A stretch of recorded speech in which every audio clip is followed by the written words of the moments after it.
Bye, darling. Why?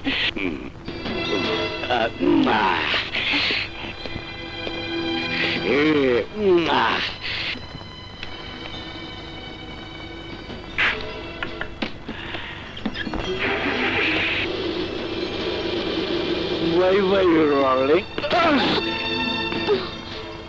এই দেখছি তোমার প্রতি রাতের রুটিন হয়ে গেছে। ওই মেয়েকে যদি তোমার এত ভালো লাগে তাহলে ওর কাছে যেয়ে থাকো না কেন?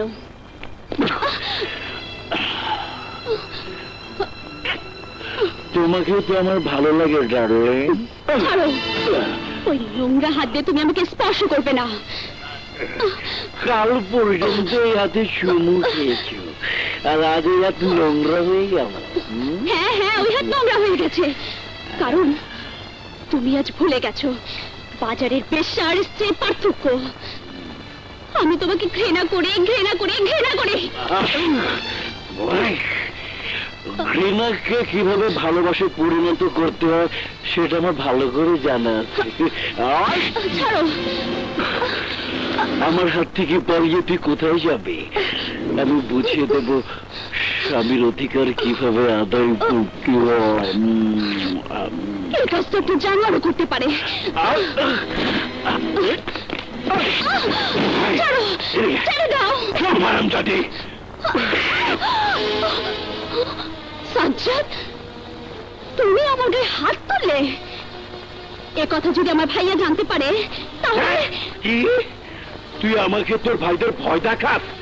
হারামজাদি, তোর এত বড় সাহস!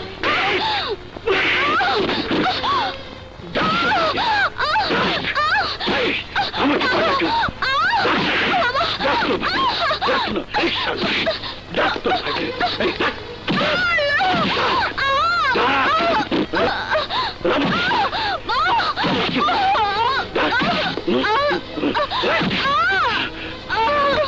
আমাকে ভয় দেখাস? ভাইদের হারামজাদি!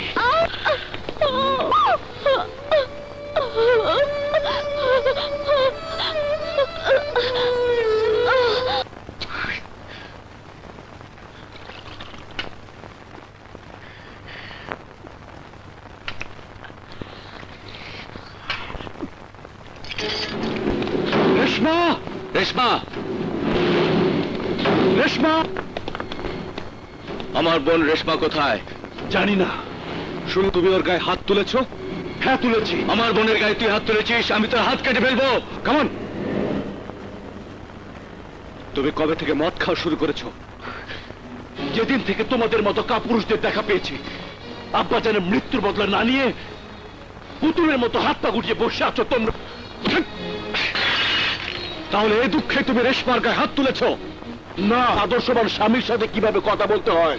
সাজ্জাদ, নেশার ঘোরে তুমি ভুলে গেছো তুমি কার সামনে দাঁড়িয়ে কথা বলছো। তুমি ভুলে গেছো কোন পরিবারের মেয়েকে তুমি বিয়ে করেছো। কোনো ভিখিরির বাচ্চা নই। ও বড় ঘরের মেয়ে ছিল বিয়ের আগে, এখন সে আমার ঘরের বউ। কিন্তু সে এখনো আমাদের বোন। আমার বোনের গায়ে হাত তুললে সে হাত আমি কেটে ফেলবো। আরে যা, এই ধমকি তুই অন্য কাউকে দিস। বোনের প্রতি তোর যদি এতই দরদ থাকে তাহলে এখান থেকে নিয়ে যাচ্ছে। সাজ্জাদ!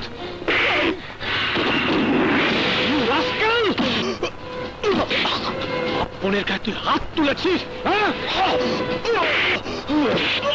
আমার বোনের গায়ে তুই হাত দিয়েছিস?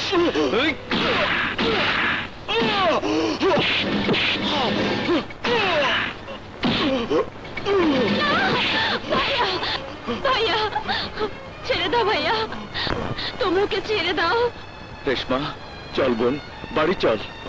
না ভাইয়া, ও যেমনই হোক ও আমার স্বামী। আমি ওকে ছেড়ে দিতে পারবো না ভাইয়া। হ্যাঁ ভাইয়া, আমার দুঃখের সাগর আমাকে পাড়ে দিতে দাও।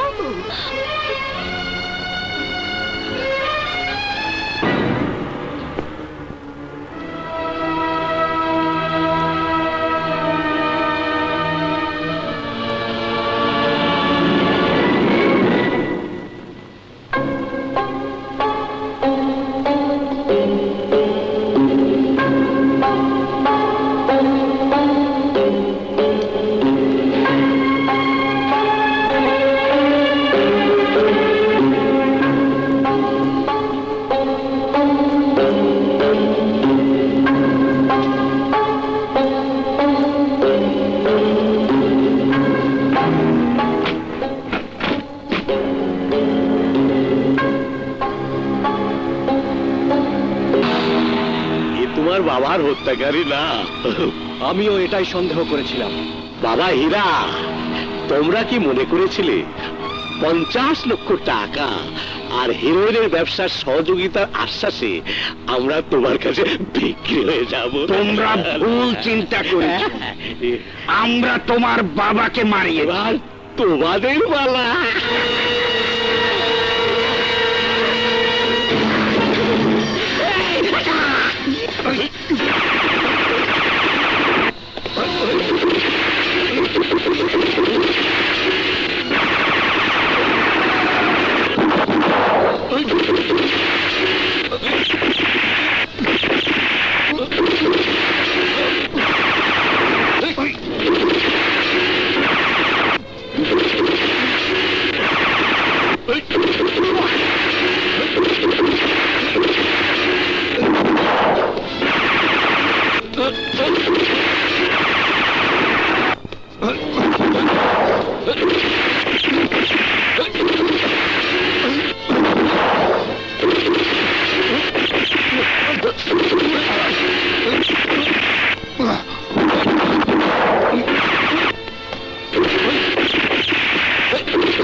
ভাইয়া,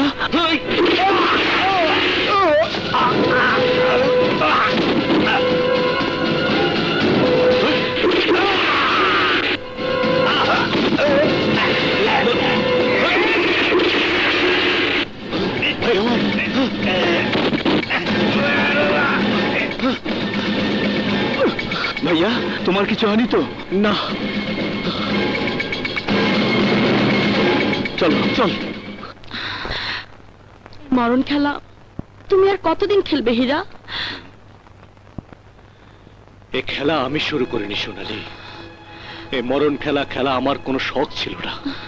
বাধ্য হয়ে আজ আমি এর মধ্যে জড়িয়ে গেছি। আমি সব, তবুও জীবনে যদি সুখী হতে চাও তার মনের ভিতরে প্রতিশোধের আগুন নিভিয়ে ফেলতে হবে। খুন খারাপির কথা তোমাকে ভুলে যেতে হবে হীরা। জীবনের নির্মম সত্যগুলোকে ভুলে যাওয়া যদি এতই সহজ হতো, তাহলে তো জীবনের দুঃখ বলে কোনো কিছুই থাকতো না সোনালি।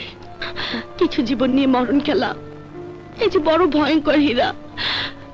যে কোনো সময় তুমি মারা যেতে পারো। খোদা তো তোমাকে সবই দিয়েছে হীরা। মা আছে, ভাই আছে, আমি আছি। তুমি আমাদেরকে এখান থেকে দূরে কোথাও নিয়ে চলো, ওখানে আমরা নতুন জীবন শুরু করব। দেখবে একসময় অতীতের কথা তুমি ভুলে গেছো।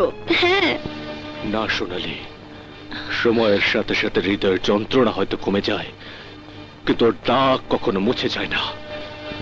এখানে আমার অনেক হিসাব মেটানো বাকি আছে, আর এসব কাজ শেষ না করে দুনিয়ার কোথাও যে আমি শান্তিতে ঘুমোতে পারবো না।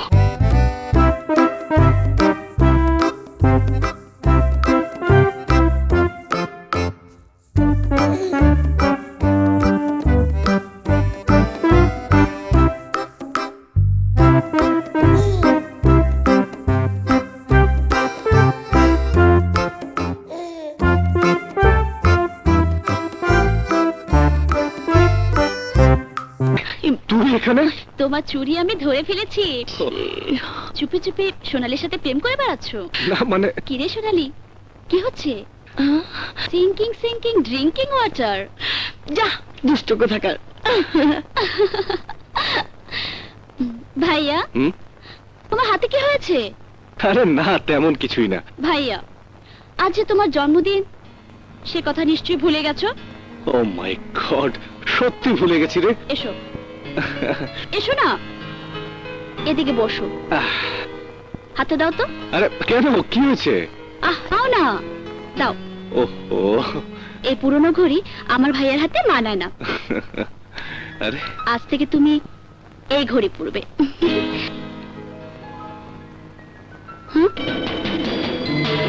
খুব সুন্দর হয়েছে। আংটি?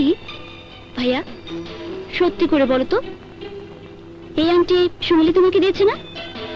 না রেশমা। মিথ্যে বলছো ভাইয়া, এর উপর লেখা আছে লাভ। লেখা তো আছে, কিন্তু তুই জানলে কি করে? ব্যাস, আমি জানি, কি করে জানি আমি তা বলবো না। রেশমা, আমার কসম লাগে, তোকে বলতেই হবে। ভাইয়া, এই সামান্য কথার জন্য তুমি কসম দিচ্ছ? হ্যাঁ রেশমা। আচ্ছা বাবা, আচ্ছা বলছি। ভাইয়া, আমি এমন একটা আংটি সাজ্জাদকে দিয়েছিলাম,